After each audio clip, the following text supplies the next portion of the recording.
মালদাহে খাটিয়া করে নিয়ে যাওয়া রোগীর মৃত্যু জানিয়ে ফের বিতর্ক শুরু হয়েছে। মালদার কবিরপুরের শ্রীরামপুর এলাকায় বেহাল রাস্তার কারণে এক রোগীকে খাটিয়া করে মালদা মেডিকেল কলেজে হাসপাতালে নিয়ে যাওয়া হয়। সেই বছর ৭১ প্রৌঢ়া রানী সোরেনের মৃত্যু হয়েছে মালদা মেডিকেল কলেজ হাসপাতালে।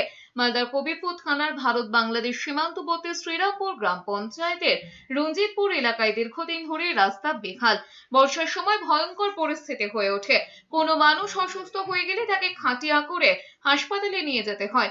রানী সোরেন নামের ওই বৃদ্ধা অসুস্থ হলে কয়েকদিন আগে তাকে খাটিয়া করে হাসপাতালে নিয়ে যায় পরিবারের সদস্যরা। আবার সেখান থেকে তাকে বাড়িতে নিয়ে আসা হয়।